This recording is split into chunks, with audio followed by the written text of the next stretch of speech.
One. What's going on, everybody? Welcome back to another episode of the Neighborhood Podcast. I'm half of the podcast, Kevin Valentin. And on the other half of the podcast, Kevin. What a game two in the NBA Finals between the Bucks and the Suns, man.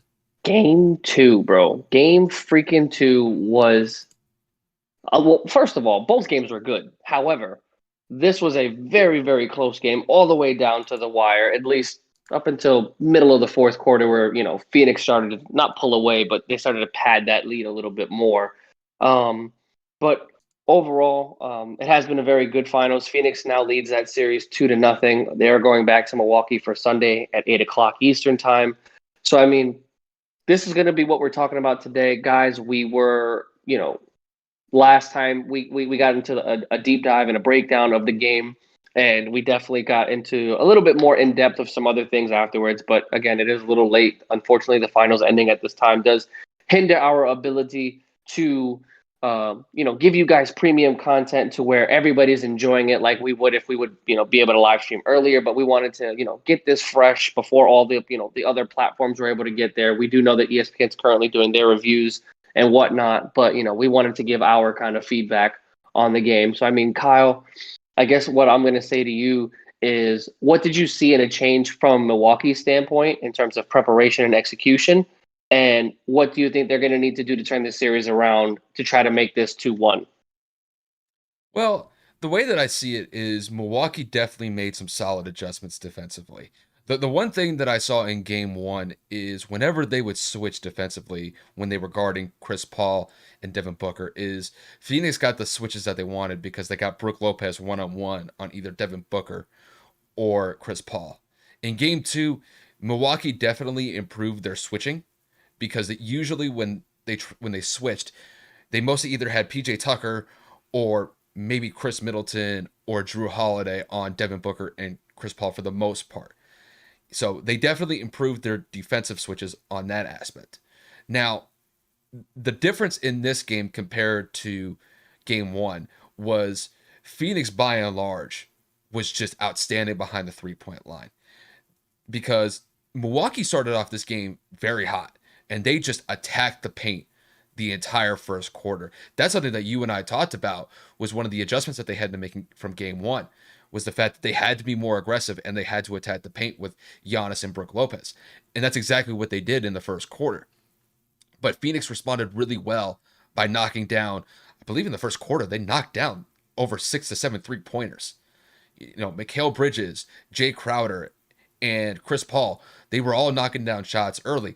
And those players in particular, they kind of made up for Devin Booker to a certain extent because Devin did start off the game very cold. However, as the game wore on, Devin started knocking down some shots. He got into a groove. Chris Paul, as usual, was knocking down those mid-range jumpers he loves to take. Um, by and large, Phoenix won this game just because of their barrage behind the 3 point line.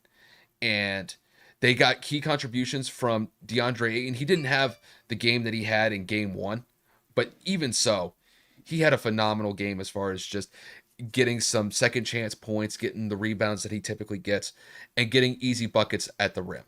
Now, as far as Milwaukee goes, I thought Milwaukee was a lot more competitive in this game. It's just Giannis was the only one who was really scoring for Milwaukee. And Giannis definitely made it a focal point to be more aggressive. He went to the free throw line numerous amounts of times throughout the entirety of the game. But he didn't get a lot of help from the rest of his teammates. Drew Holiday had a bad night. He was very inconsistent. I thought his shot selection was a little bit off. Drew just had a tough night. Chris Middleton, he was okay. He definitely knocked down some 3 point shots that closed the gap for Phoenix leads a few times. But by and large, I just didn't think that the role players outside of Pat Connaughton did much. And if you're looking at Milwaukee here, Giannis is your main player scoring the majority of your points. But you have to get contributions from at least two of the three top guys. They didn't get it from Drew, and Chris was, I would say, okay, but they need Chris to be better than okay if they want to have a chance to get back into this series. All in all, Phoenix just from the way that I look at it, they're just a more well-rounded team. They have great leadership in Chris Paul. Devin Booker is just a superstar blooming in front of our eyes. DeAndre Ayton is a solid big man for them. And their role players have been nothing short of phenomenal. Mikal Bridges scored over 20 points.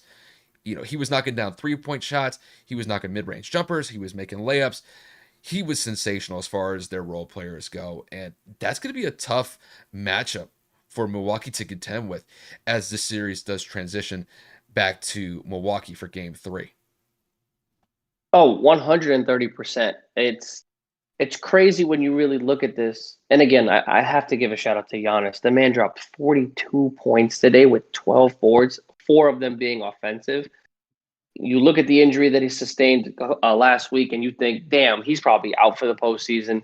He's playing as if he's never been hurt, and he's playing at a very intense clip. He scored 62 points in his first 2 NBA Finals games, and he actually broke an NBA. Well, not broke, but he's got the most points scored in a quarter in the NBA Finals since Michael Jordan did it in 1993. Giannis scored 20 points in the third quarter today. Michael scored 22 points in a quarter against the Phoenix Suns, ironically, in 1993, which is crazy to me to think that one player basically scored basically a team's total quarter's worth of points.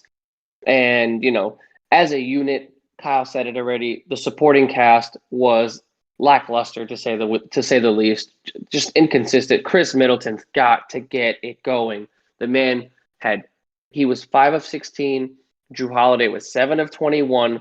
Brook Lopez was 4 of 10, and Coddington was really that only person that really came off the bench and did something. He had 14 points. He was 5 of 10 from the field. But where the hell is Bobby Portis? Where's the Bobby Portis of games 5 and 6 against Atlanta? He had 2 points. Jeff Teague playing 12 minutes, 4 points. Forbes 3 points. Brook Lopez 8 points. PJ Tucker again is not an offensive person, so I would never expect PJ Tucker to have more than 10 points in a game. If he does, that's absolute luxury for them. But he only had 7 points as well. And you look on the opposite side of the spectrum, and I mean all the way down the line, excluding the bench, of course, Jay Crowder had 11 for the Suns. Mikal Bridges had a career high 27 points in the postseason. DeAndre Ayton had a very off night, going 4 of 10 from the field, but he was able to put up 10 and 11.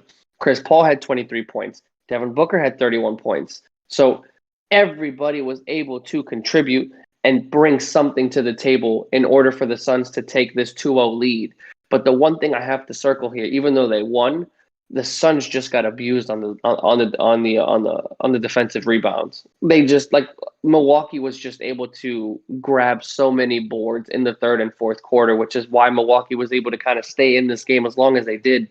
And a lot of that was due to Giannis's hustle, and it was just kind of crazy when you think about it. The stat sheet itself says that, Phoenix had 43 boards and, the Bucks had 46, but the stats don't reflect it. Phoenix's lack of boxing out and inability to grab key rebounds in the game was able to keep Milwaukee at arm's distance or arm's length, so to speak. And the Suns shooting at the clip that they were in terms of efficiency from beyond the arc is what kept the lead intact, if we're being completely honest. And as I've said throughout the entire postseason, you can only do so much when your team is hitting those shots, but what happens if they don't? I think Phoenix needs to understand that they cannot continue to live and die by this 3-point possession or these 3-point shots, because they're not the Golden State Warriors. They're not the most efficient 3-point shooting team in the league. Granted, they shoot at a very high percentage, but when your only consistent 3-point shooters are Devin Booker and Mikal Bridges, I mean, honestly, I can't even say that they're that consistent. Jay Crowder takes a lot of threes, but he's not the most consistent. You know what I'm saying? Devin is the volume shooter of this team. Chris will take the ball to the basket. Chris will shoot at an efficient clip in terms of mid-range jump shots. But the fact that the Phoenix Suns were able to shoot 20 of 40 from the 3-point line is absolutely insane. Mm-hmm. Unfortunately, Phoenix did go down and they did lose Torrey Craig. He went to the locker room early. I don't know for what yet. It looked like him and Giannis maybe knocked knees. It does look like maybe his knee buckled a little bit more. So we could be facing or could be looking at another major injury. So who's to say someone else doesn't step up in terms of absorbing those minutes. Monty Williams did not seem too affected. He has confidence in his players, but that is something to monitor. Mark Jackson and Jeff Van Gundy did say that is going to cause a lot of players to have to maybe play 10 times more, and that is kind of crazy considering that Devin Booker played 44 minutes out of 48. Chris Paul played 41. Ayton played 42. Bridges played 38, and Crowder played 37. So I don't know how much more players are going to be able to play, but the Phoenix Suns did what they needed to do, and they capitalized in this game. They were able to they were able to hold home court, and it's just a matter of what adjustments Milwaukee's going to have to make, man. And if I'm being honest with you, a lot of things got to change in terms of Milwaukee. They did change. I will give them credit, like Kyle said at the beginning.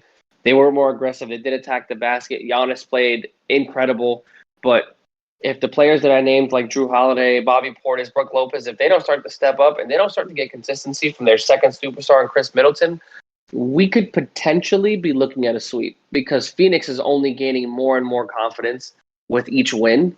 And if Devin gets in a rhythm like he did today and Chris continues to play at the pace he's playing, I don't see anybody that's going to be able to stop this team. Honestly, Phoenix is playing at a very efficient pace, and it's showing. I'm not going to go that far to say that Phoenix is going to sweep Milwaukee I said could. because I said could. yeah, I'm not going to go that far yet simply because the one thing that I expect from Milwaukee going into game 3 is I'm going to expect the defensive intensity to improve mightily when they go back to Milwaukee. And I will say this, Milwaukee was down 0-2 down against Brooklyn in the Eastern Conference semifinals. And the one thing that I remember specifically from that series was that game 3 in particular. That game 3 where it was 86-83. It was a game where neither team could score, but Giannis and Chris Middleton were by and large the biggest focal points to that win for Milwaukee. And then they kind of carried that momentum through the 2-game stretch in games 3 and game 4 in Milwaukee. They were able to tie up the series, went back to Brooklyn, lost game 5, but then they won the last 2. And they were going up against one of the biggest offensive juggernauts that, as far as a team build wise, in Brooklyn was. They were able to come back against Brooklyn and win that series. Now, the difference between Brooklyn and Phoenix in this scenario is that Phoenix, I think, is a better well-rounded team, because the one thing that Brooklyn lacked was a bench. That's not the case here with Phoenix. Phoenix has a very good bench. And I would think to a certain extent that Phoenix has better role players than Brooklyn did. So that does create some challenges for Milwaukee. And the one thing that I have to address here is Milwaukee's three-point shooting. It's atrocious. Like you said, Phoenix was shooting the lights out behind the three-point line. And Milwaukee didn't. Milwaukee, I think, didn't even hit 10 threes. I think they were 9 of 31. That's less than 30%. That's not going to get it done. And it kind of goes to the point that I mentioned about Giannis carrying too much weight offensively. He went out there and scored 42 points.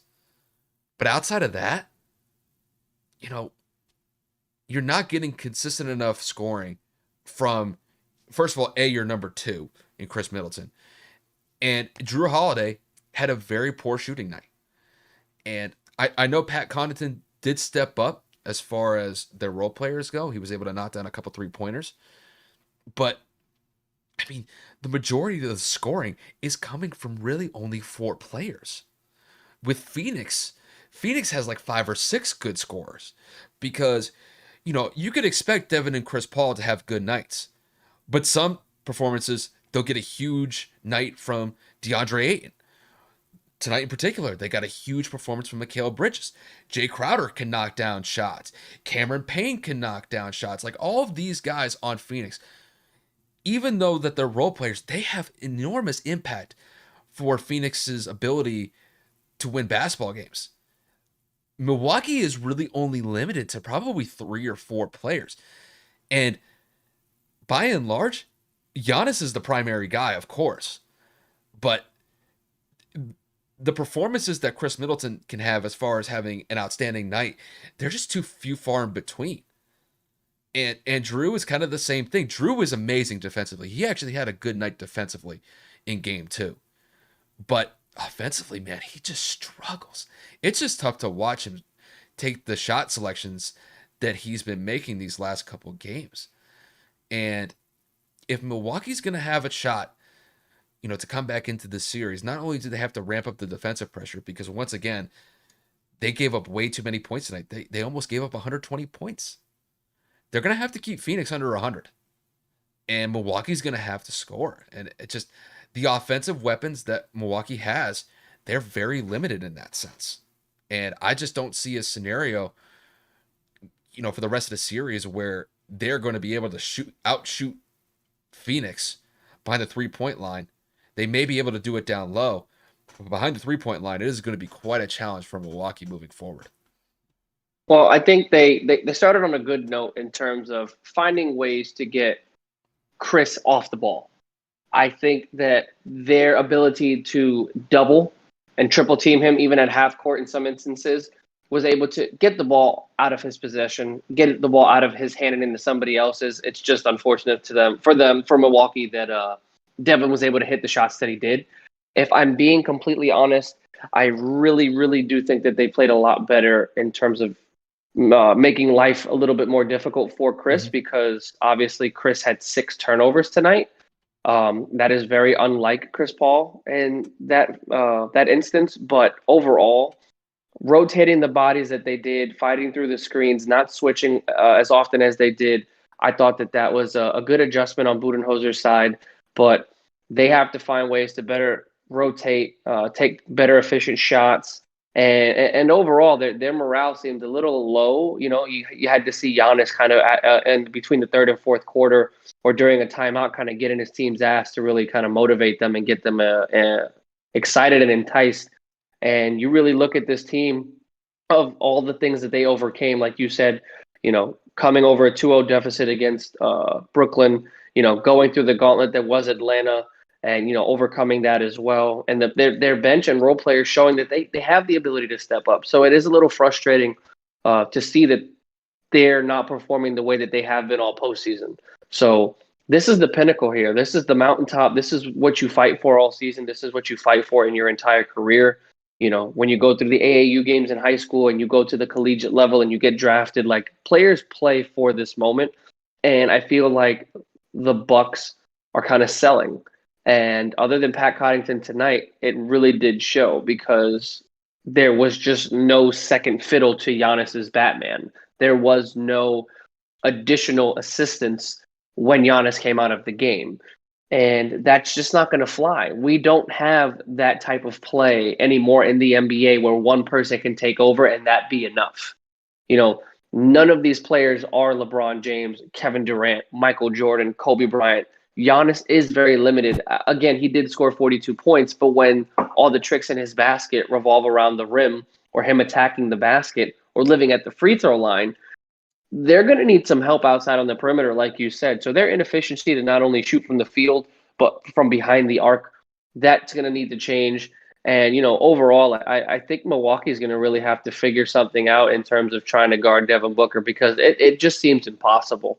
So a lot on the drawing board to go back for on the Milwaukee aspect of it. But when you look at Phoenix, obviously you can't sit there and say they played a perfect game. I think they're going to have to put a bigger emphasis on boxing out and really solidifying the paint like they did in game one. DeAndre Ayton's got to get a little bit more involved. I did see a lot of instances where Brook did come out of the game and Milwaukee went small. PJ Tucker played the 5, and DeAndre Ayton was on the court. And Phoenix continued to take crazy shots. Granted, they were making them. But like I said with the Mavericks and the Clippers series, and like I said in the Utah series, they cannot rely on just shooting the basketball. That is not an efficient basketball play. That's not going to always work.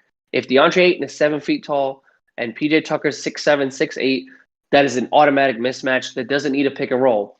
Feed your big man, get him to the free throw line, get him in a rhythm, get one of their better defenders in PJ Tucker in foul trouble. Put yourself in a better position to win the basketball game where you don't have to shoot the volume of shots that you did. I think that Milwaukee, without the depth that they have at the 5, is going to hurt them because we all know Bobby Portis isn't big either. So if they're going to go small and Ayton is on that floor or Kaminsky's on that floor, you really need to find a way to dominate and put that ball in the hole and stop relying so much on that extended range from Devin Booker and Chris Paul. And, Chris Paul, being the point guard that he is, the veteran that he is, I expect him to have a relatively clean game going into game 3. I don't expect him to turn the ball over more than once or twice.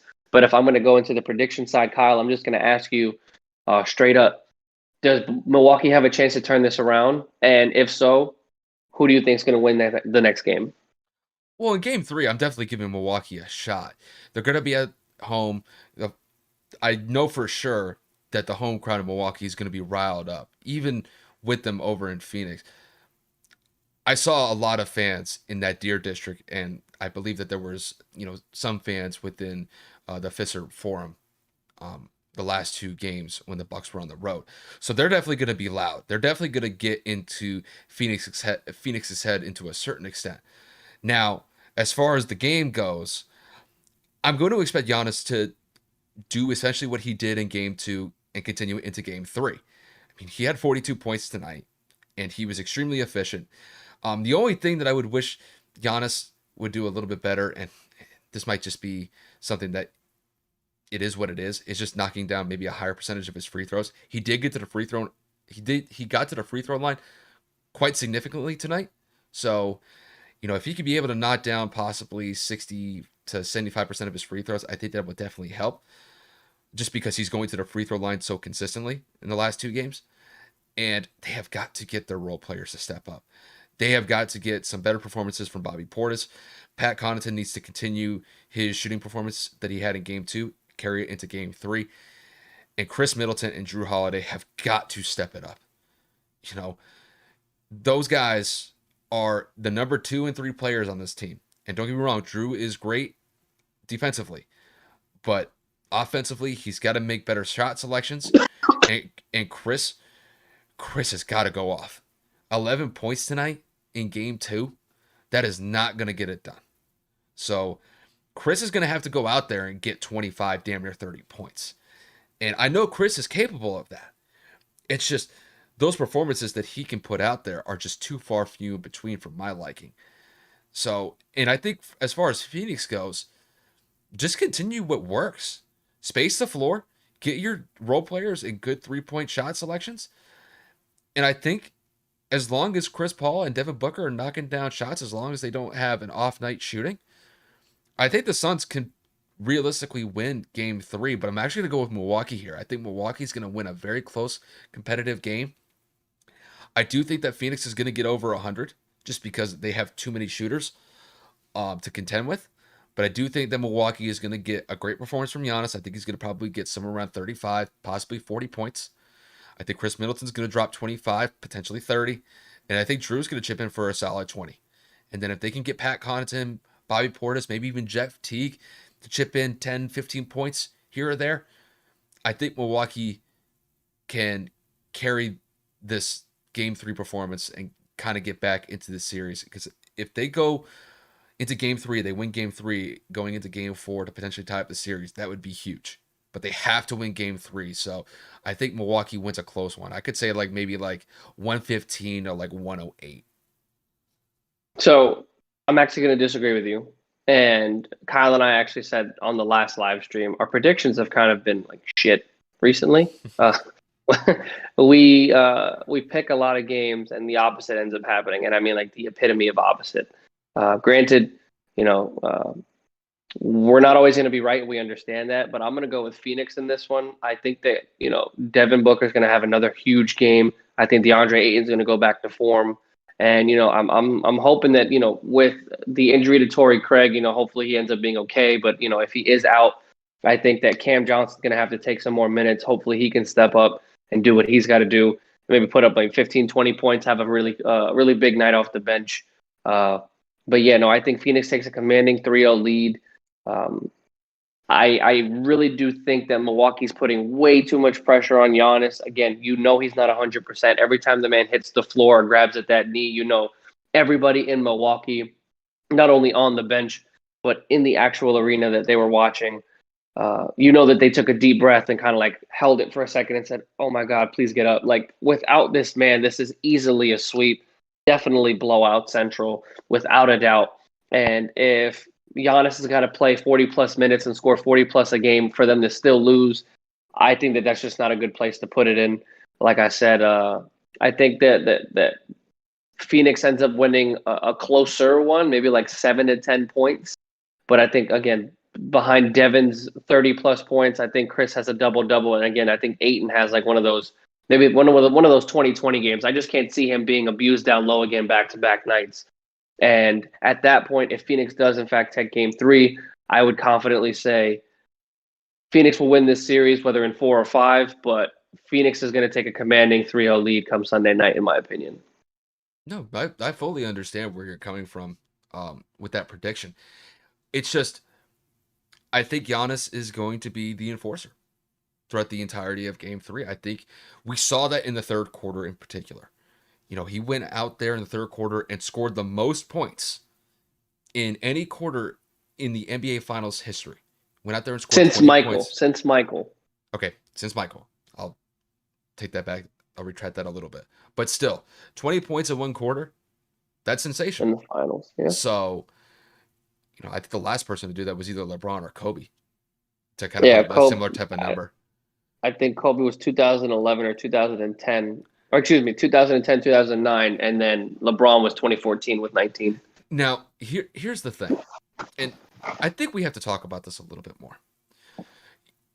Can we talk about how crazy it is that Giannis has played this well in the first two games after that potentially devastating knee injury that he suffered in game that he actually avoided in game 4 of the Brooklyn series and has absolutely dominated these first two games. You I'm mean the just Atlanta series? excuse me, the Atlanta series. I did that, not the Brooklyn series. But yeah, like we need to talk about Giannis here for a second, just because I can't believe that this guy is playing this well, despite the first two games coming back from that knee injury that he sustained in that Atlanta series. I can't believe it. Like, you want to take a quick stab at this just to kind of like dive into just how crazy the performances that we've seen from Giannis so far in the series is? I mean, that's why I start every segment since we started this NBA Finals coverage with how much I'm surprised how well this man is performing. I mean, this just goes to show these people are built different. The level of intensity and physical dominance it takes to play a sport at this level, at the consistency that they play at, is absolutely incredible. And I mean, like that just also shows the mental fortitude that Giannis Antetokounmpo plays with, because there are some players that may have sat back and said, you know what, I'm in too much pain. I can't do this. And that's just not the type of person that he is. He's not going to let his team fall. He's not going to let them, crumble or fold under pressure. And if he's willing to put it all out there for his team, I think that's why I'm so hard on Milwaukee's supporting cast, because it's like he's basically playing on one leg. You can see him grab his knee. You can see him take a little bit of extra time in between some plays. Obviously, he already takes a long enough time at the free throw line that the NBA needs to review, because we're talking 12, 13 seconds at a clip per free throw. It's a little much, but yes, no, Giannis deserves a lot of credit. He deserves a lot of praise, especially from the Milwaukee community. He's giving everything he has to this franchise, and it's showing. And there are a lot of athletes out there, no matter the sport, that play through injuries. We know Kobe played through multiple dislocated fingers. I believe there was one game where Kobe had to play basically with his left hand. We know that certain players play with slip discs, torn ligaments, like Joel Embiid did this postseason with a meniscus tear, and so on and so forth.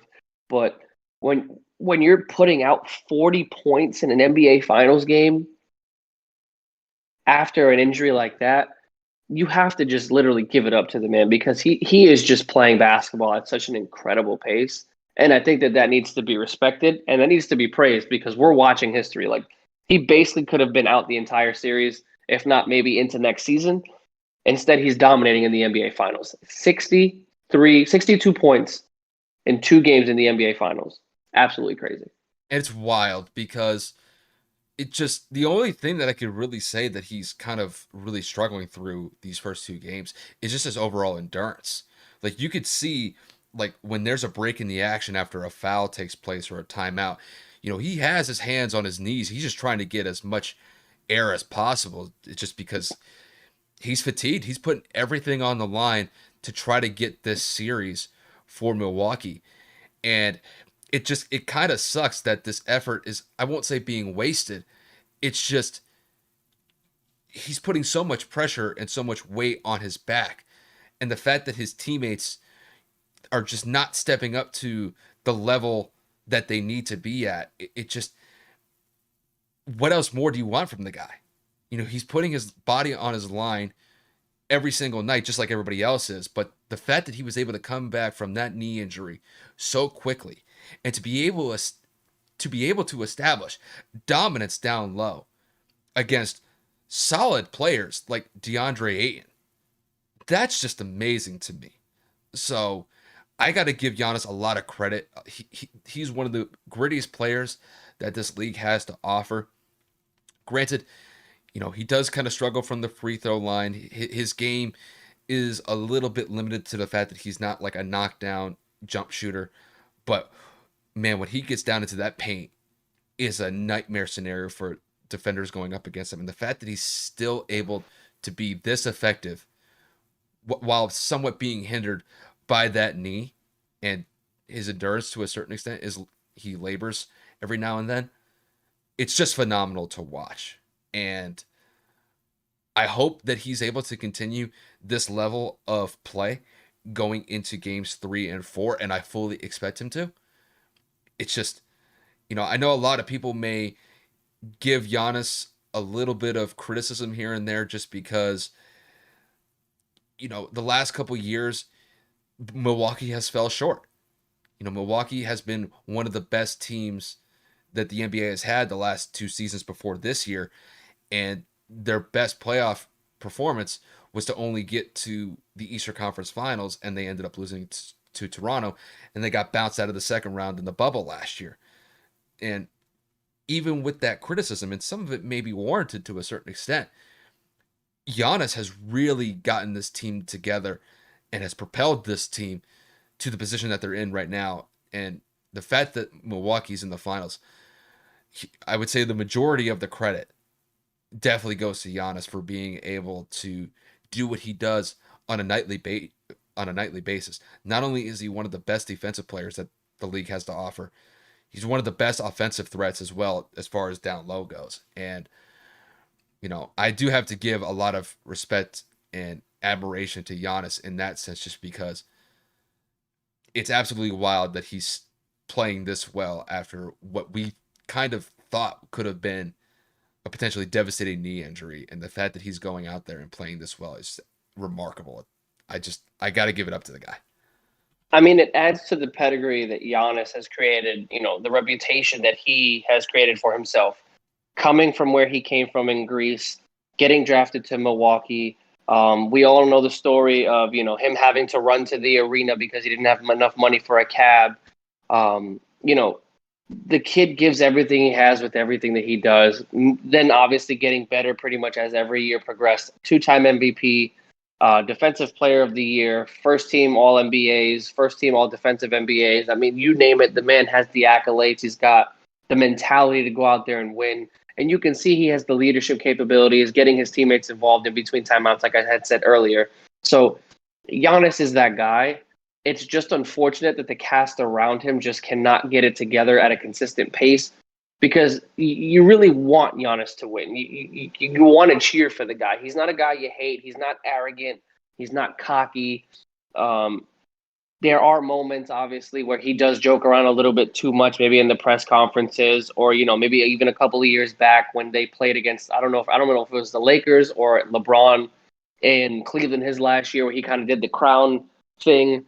And obviously, this is Giannis's first finals appearance, and they have been subpar in the postseason prior to this season, but he's doing what he's got to do. He's given it all. He's shown his loyalty to the city of Milwaukee just to re-sign the Supermax extension that he did. A lot of people thought that he was leaving with the frustration of the roster build and, the lack of the communication with the GM in Milwaukee, but he's here. He's doing it, and you can't really be surprised other than the physical portion of it because of the injury.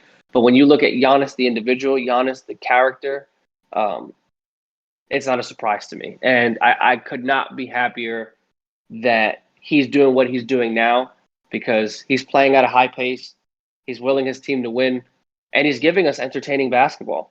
Granted, he doesn't have a consistent jump shot yet, better than Ben Simmons, but the man is showing that he's willing to try. He's still taking those threes in those games. He's still taking mid-range jump shot. He's adding instead of a post hook or a post drive.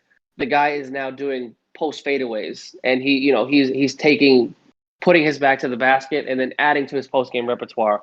And he is starting to hit those shots. And the more consistent he gets and the more confidence he builds, his game's only going to go. His game is only going to improve. So, as a whole, love watching the man play. James Harden's comments a few years ago or a couple of months ago, whenever that was, about it's not that hard to run and drive at the basket and dunk it.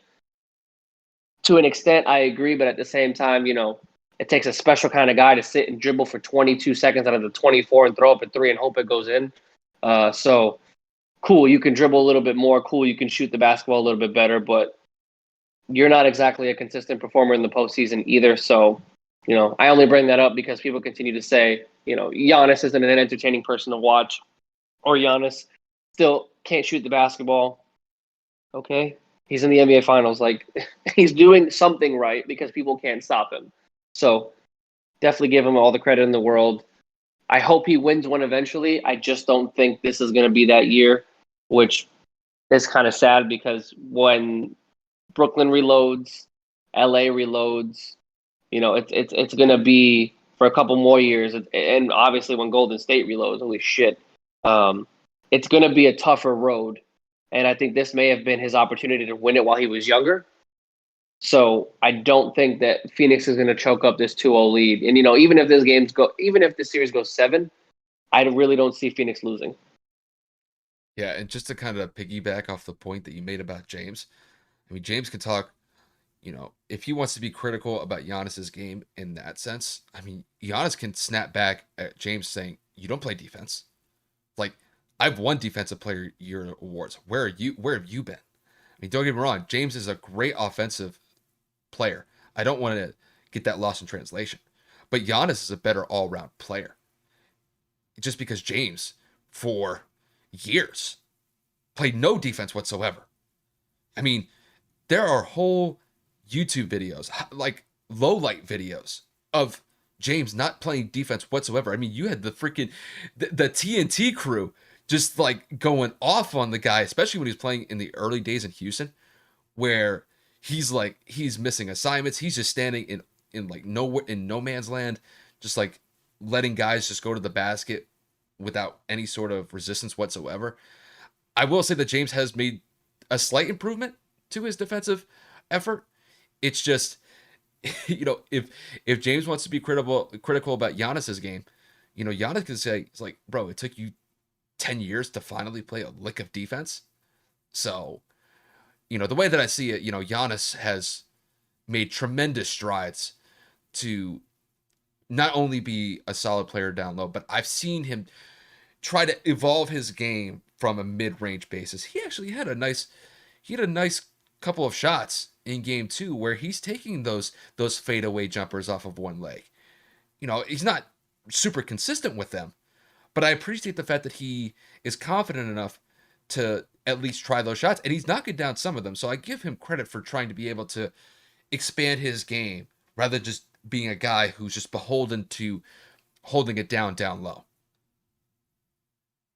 It's cool to see someone evolve, and I know I brought up Ben Simmons, and I actually sent Kyle something earlier today, believe it or not, about players that are practicing expanding their range this offseason, and Steven Adams is one of them. And Lonzo Ball is another one that's consistently changing his jump shot, and I actually found it hysterical. Someone quote tweeted a video of Lonzo working out, and it was like, "You're telling me Lonzo Ball shot the ball sideways from the front of his face and has now elevated his game to being a consistent threat from beyond the arc, and Ben Simmons can't sit here and take 1-3 in a basketball game?" I just found that to be hysterical. And obviously Steven Adams is just a big-bodied individual that is not known for anything but being a physical presence in the post, and his assertiveness on the defensive end. Even he's working on his jump shot this offseason, and you feel for Ben to a certain extent, but at the same time, it's like Giannis is out here doing it in the NBA Finals, and he knows that he is not a consistent 3-point shooter or a consistent jump shooter, but it's the confidence to keep shooting, which is Hmm. why I respect him so much more, because it does take a special kind of player to say, you know what, I'm not the best jump shooter, but I'm open. I gotta shoot this, Hmm. and that's where Ben needs to evolve at the next level, and we will see what happens next season. But aside from that, this NBA Finals has been good. I do hope Milwaukee turns it around for the sake of the series. I would hate for this to end in four, but I am going to stand with my prediction and say that Phoenix scrapes up and steals one in Milwaukee. I do want to ask you one more question though. I know we kind of gave Giannis his roses just to just talk about him for a little bit, despite the fact that they lost. He dropped 42 points in this game. I do want to ask though about the Suns here. Who do you think so far for the Suns has been the most impactful player for them? I mean, yeah, in the first two games, you have to say it's Chris. I mean, the poise that he brings into these games, the preparation, the game management, everything. He's just that guy. He's the guy in the locker room you look to. DeAndre Ayton has praised him all season long. You can see them when he was out with the COVID protocol. They'd FaceTime him after every game. He's got the relationship with the coach from previous history with him 10, 12 years ago in his days in New Orleans. Um, I think that he's the glue that holds this team together. Granted, Phoenix had a good team ending the bubble last season on the 11 or 8 or 9 game win streak, whatever that was, and just falling short of a postseason berth. Uh, you put Chris Paul into the mix, and the Chris Paul effect is already well documented in the NBA, and it immediately catapults them to an NBA Finals favorite and potentially a first-time NBA Finals winner. That's insane. The man knows the situation. He knows how to combat it. Again, today he had 6 turnovers, which is unlike him, but he's called a point guard for a reason. He's been doing it for 16 years. And if this were to end right now, you have to give the finals MVP to Chris Paul. You just have to. Yeah, I'm going to agree with you here just simply because he is just a machine offensively. I mean, defensively, he can maybe get a couple turnovers here and there to force them, but by and large, his damage is done offensively. And I kind of want to expand on this point a little bit as far as what I kind of see Chris as. Chris is that guy where, essentially when it's getting to the end of the game, that's the guy that you want to feed the ball to. Don't get me wrong. Devin Booker was sensational in game two. It's just, to me, Chris Paul seems like their closer. Just because if you need a bucket to extend the lead from maybe like 6 points to 8 points, Chris can space out the floor, basically say, everybody get out of the way. I got this. I'm going to beat my one-on-one matchup and knock down a 15 to 20-foot jumper. And he's done that time and time again throughout this playoff run for Phoenix. And granted, I know he had the 6 turnovers tonight in game two, but in game one, I mean, the dude was unstoppable. And he's so efficient from the field. I didn't even think that this was necessarily Chris Paul's best night in game two, and yet he still shot 50% from the field.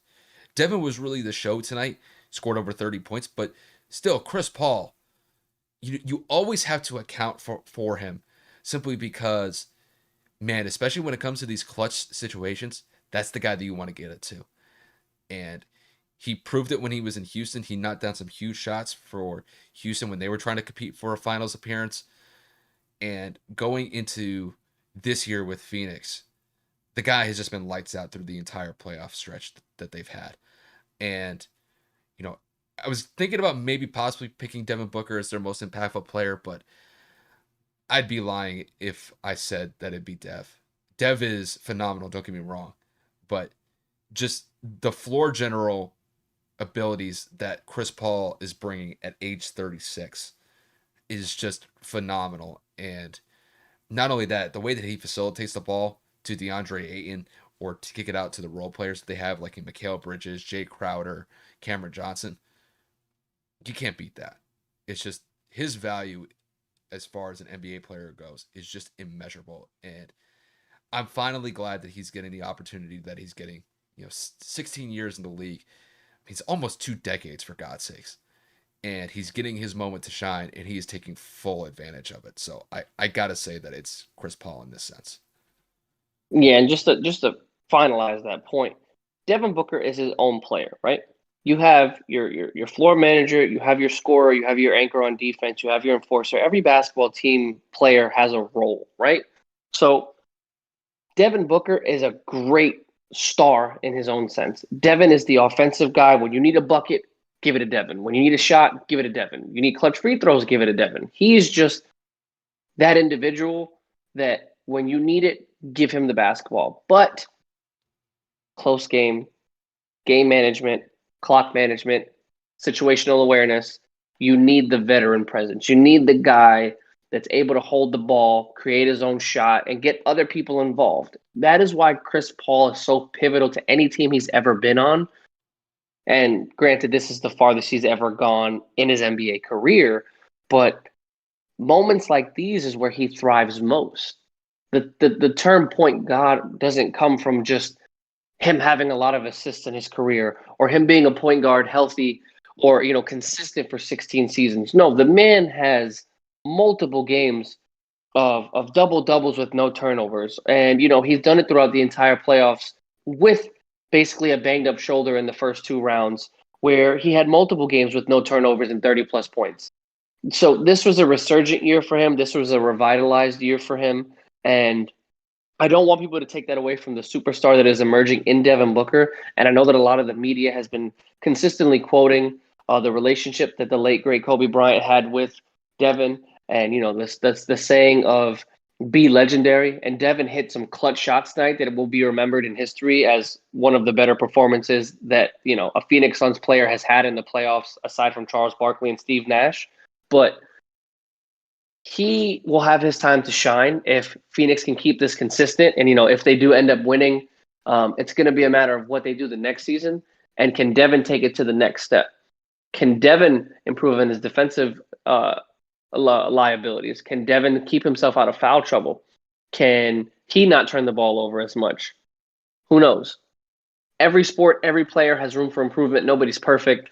But in this case, if you're saying that anybody on Phoenix is more important than Chris Paul, you obviously do not know the sport of basketball. If anything, the next most important player, or should I say lack of a player, should I say team member, is going to be Monty Williams.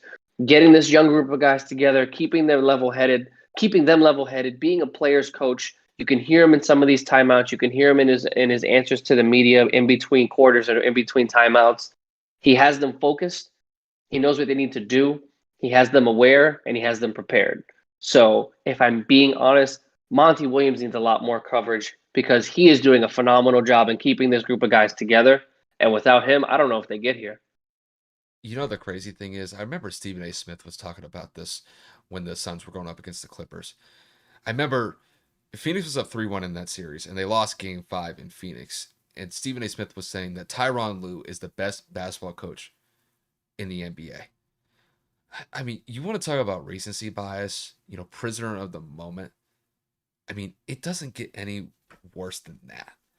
I mean, Monty Williams took a team that was mired in mediocrity a couple years ago and has gotten this team to a finals appearance, and they have a very good shot of winning it as well.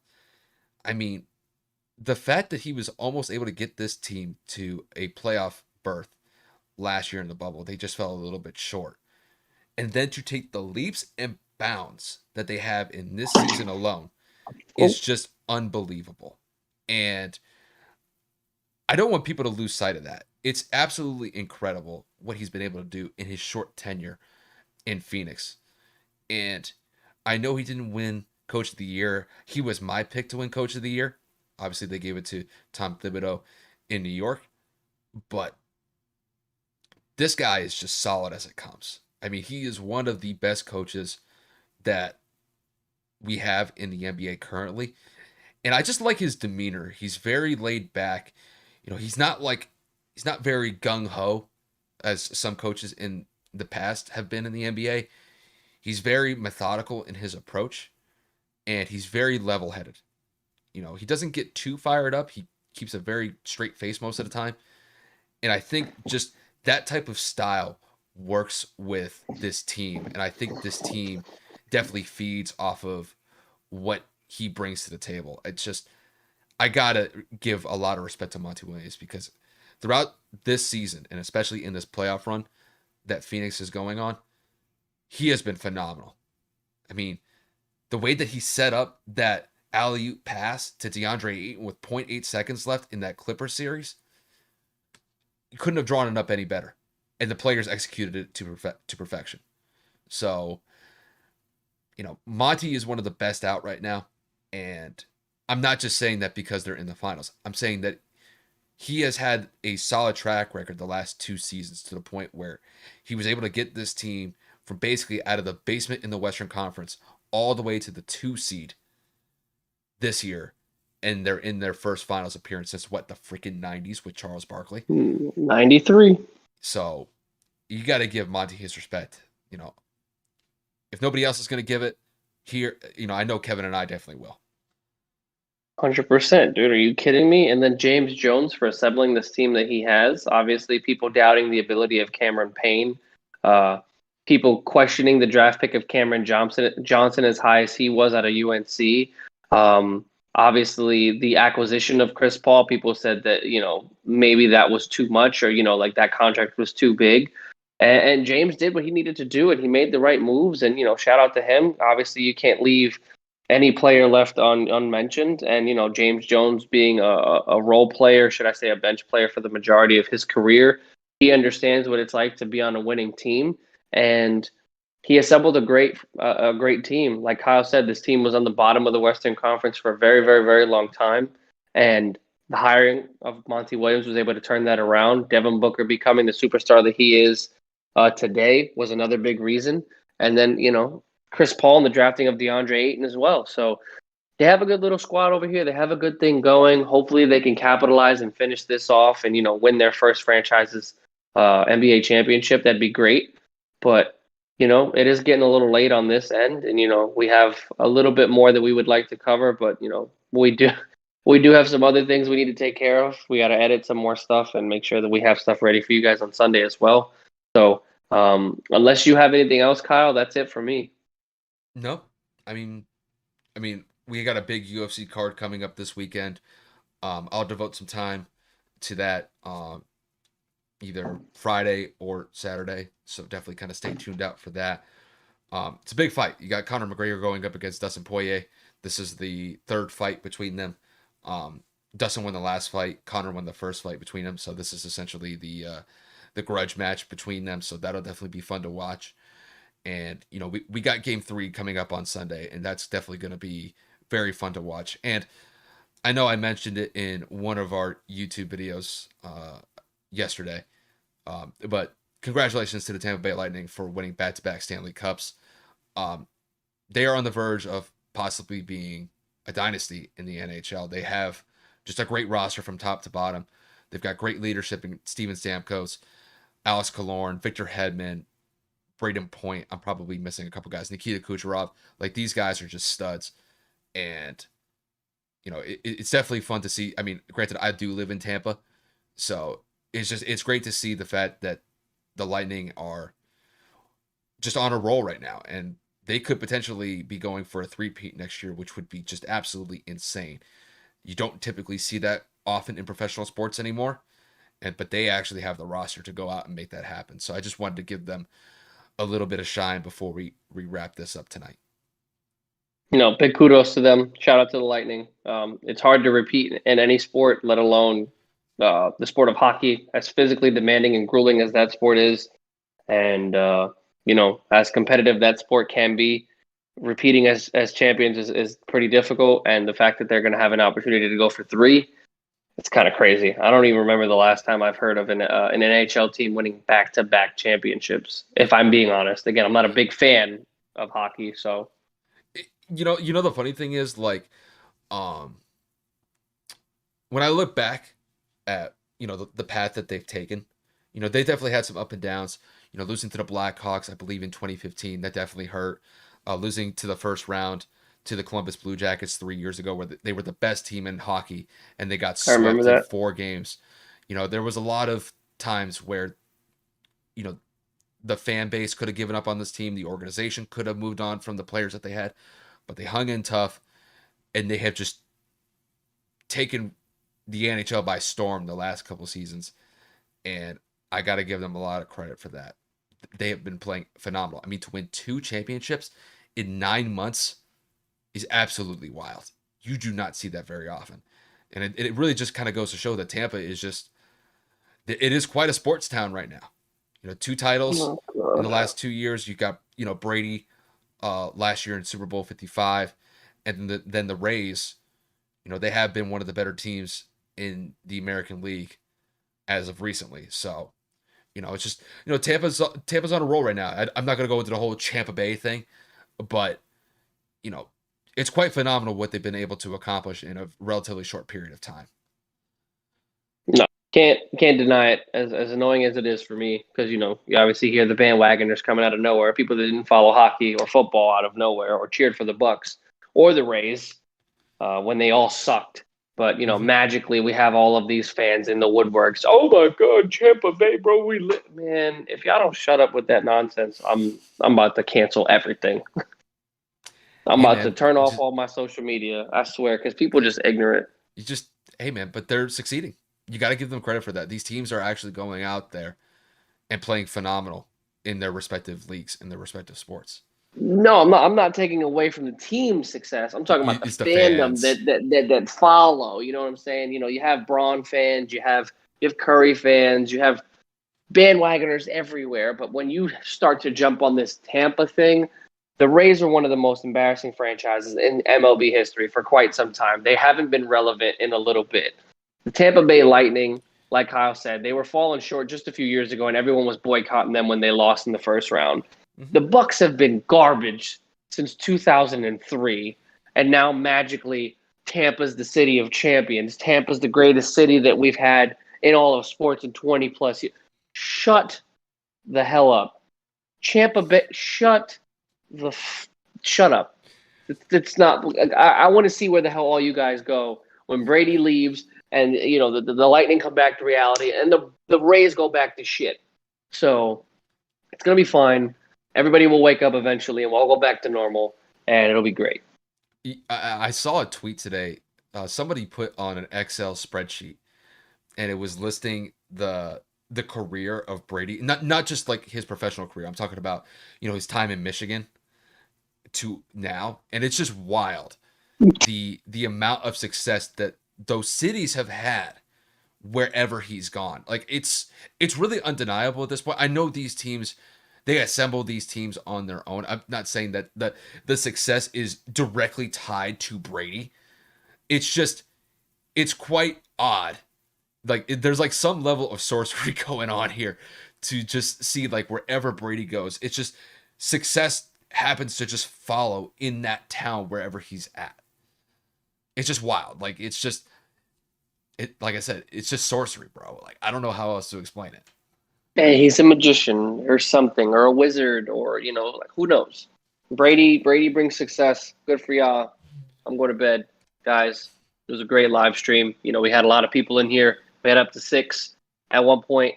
I know it doesn't seem like a lot, but for Kyle and me, it's baby steps. It's all about getting us out there. Since we've changed to OBS, it has been quite the experience. You can see it in our numbers changing. You can see it in our subscribers growing. But at the end of the day, we wouldn't be here without you guys. So, we want to take a quick shout out, a quick second to say thank you and give you guys a shout out for being here. We know it's late. So to everybody that stood here the entire night, we really appreciate it. And we just wanted to say thank you. And we can't wait to bring some more content on Sunday.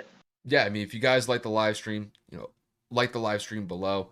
Um, if you guys want to support the channel in any way, shape, or form, hit the subscribe button below.